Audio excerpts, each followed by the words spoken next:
ప్రభునందు సహోదరి సహోదరులకు ప్రభువైన యేసుక్రీస్తు నామంలో నా యొక్క వందనములు తెలియజేస్తున్నాను. పాపం నుండి విడుదల అనే అంశభాగాన్ని ఆలోచన చేద్దాము. పాపము అనగానేమి? ఏ పాయింట్గా పాపము అనగానేమి?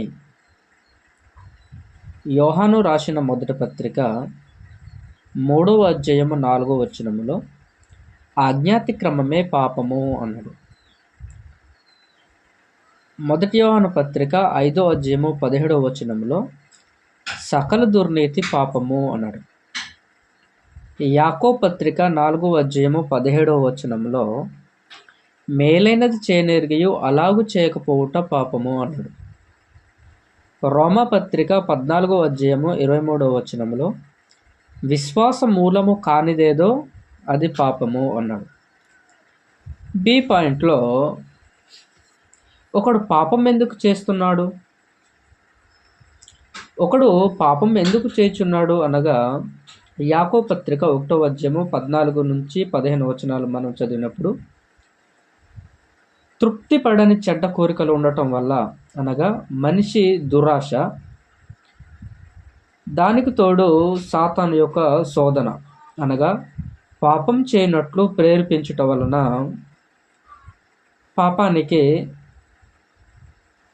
పాపం చేయటానికి చేపనుకుంటున్నాడు ఒక మనిషి. అందువల్ల ఒకడు పాపం ఎందుకు చేయుచున్నాడు అనగా ఒకటే తృప్తి లేకుండా ఉండటము, అనగా మనిషికి దురాశ ఉండటము. 2 సాతాను యొక్క ప్రేరేపణను బట్టి పాపం అన్నది చేస్తాడు. అయితే మనిషికి పాపం ఎలా వస్తుంది? సి పాయింట్గా పాపము మనిషికి ఎలా సంభవిస్తుంది? మనిషికి జన్మతో పాపం ఉన్నదా, అనగా పుట్టుకతో పాపం వస్తుందా? కీర్తనల గ్రంథంలో 127వ కీర్తన 3వ వచనంలో బిడ్డలు యెహోవా అనుగ్రహించు స్వాస్థ్యము, గర్భఫలము ఆయన ఇచ్చు బహుమానము అన్నాడు. యాకోబు పత్రిక 1వ అధ్యాయము 17వ వచనంలో దేవుడిచ్చే బహుమానము కానీ, దేవుడిచ్చేది ఏదైనా కానీ అది శ్రేష్టమైనదే దేవుడిచ్చును అన్నాడు.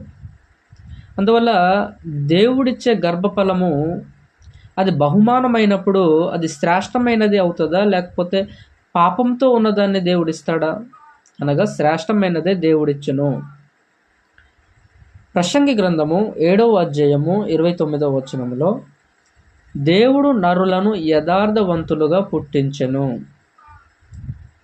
అంతేకాకుండా మత్తయి సువార్త 18వ అధ్యాయము 3వ వచనంలోను, మత్తయి సువార్త 19వ అధ్యాయము 4వ వచనంలోను, అలాగే లూకా సువార్త 18వ అధ్యాయము 16వ వచనంలోను దేవుని రాజ్యము పిల్లల వంటి వారిదే అన్నాడు. దేవుని రాజ్యము పిల్లల వంటి వారిదే అన్నాడు. జన్మతో పాపం ఉన్నప్పుడు పిల్లలు దేవుని రాజ్యాన్ని ఎలా పొందుకుంటారు?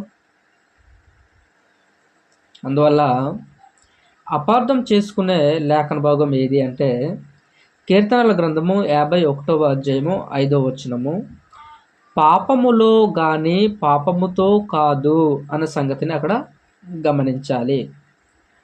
పాపములో కానీ పాపముతో కాదు అన్న సంగతిని గమనించాలి. అందువల్ల బి పాయింట్గా తల్లిదండ్రుల పాపము బిడ్డలకు వస్తుందా?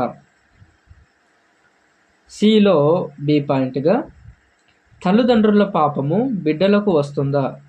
యెహెజ్కేలు గ్రంథము 18వ అధ్యాయము 1వ వచనం నుంచి 4వ వచనం వరకు, అలాగే 20వ వచనం చదివినప్పుడు పాపం చేయవాడే మరణము నొందును అన్నాడు. నిర్గమకాండము 20వ అధ్యాయము 5వ వచనంలో తల్లిదండ్రుల దోషము కుమారుల మీదకి వచ్చును గాని పాపం రాదు అన్నాడు. తల్లిదండ్రుల పాపము బిడ్డలకు వస్తుందా అంటే పాపం ఎవడైతే చేస్తాడో వాడు మాత్రమే మరణం నొందును. తల్లిదండ్రుల దోషము కుమారుల మీదికి వచ్చును కానీ పాపం అన్నది రాదు. విలాప వాక్యాలు 5వ అధ్యాయం 7వ వచనంలో మా తండ్రులు పాపం చేసిరి, వారి దోష శిక్షను మేము అనుభవించుచున్నాము అన్నారు. అందువల్ల తల్లిదండ్రులు పాపం చేయటం వల్ల దోష శిక్షను అనుభవించడం జరుగుతుంది, కానీ పాపం అన్నది సంభవించదు. దోషము అంటే భౌతిక సంబంధమైన శ్రమలు, బాధలు. పాపము అంటే ఆత్మ సంబంధమైనది.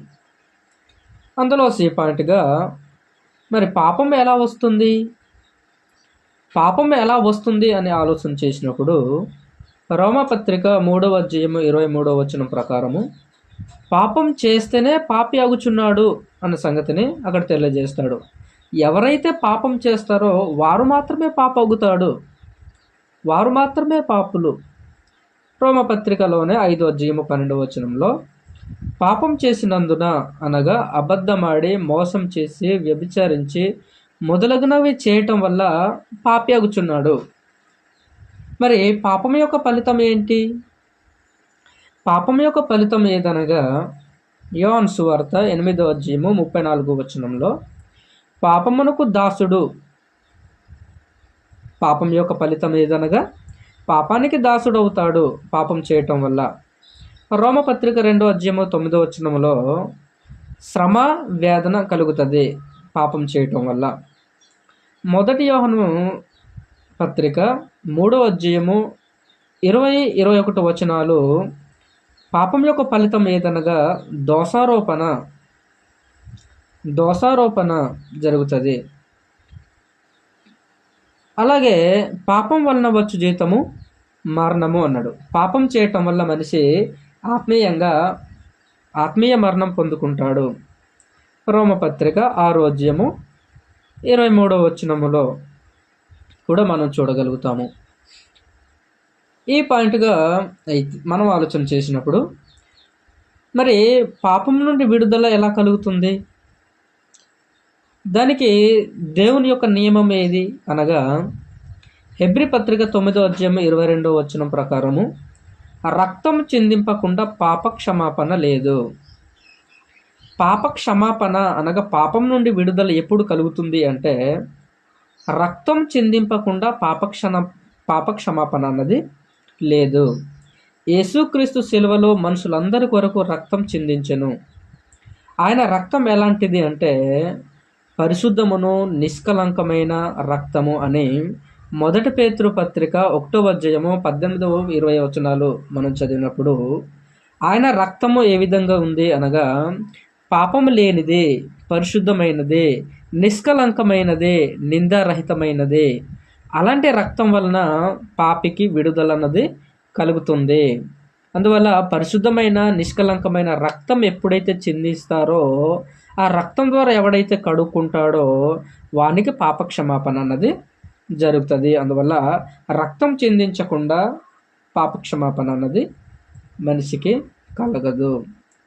పాపక్షమాపణ కొరకు ఏం చెయ్యాలి అంటే పాపక్షమాపణ నిమిత్తము బాప్తిసం పొందాలి. బాప్తిసం పొందకుండా పాపక్షమాపణ అన్నది కలగదు. అపోస్తుల కార్యాలు 2వ అధ్యాయము 38వ వచనము, అలాగే అపోస్తుల కార్యాల్లోనే 22వ అధ్యాయము 16వ వచనంలో కూడా సంగతి తెలియజేస్తాడు. అందువల్ల పాపము అనగానేమి, ఒకడు పాపం ఎందుకు చేస్తున్నాడు, పాపం ఎలా వస్తుంది, పాపము జన్మ పుట్టుకతో పాపం వస్తుందా, లేక తల్లిదండ్రుల పాపం బిడ్డలకు వస్తుందా, పాపం ఎలా వస్తుంది, అయితే పాపం యొక్క ఫలితం ఏంటి, పాపం నుండి విడుదల ఎలా పొందాలి అన్న సంగతులను మనం ఆలోచన చేసి ఉన్నాము. అందువల్ల ఇంతవరకు ఓపిక సహనం కలిగి విన్న మీ అందరికీ మరోసారి వందనాలు.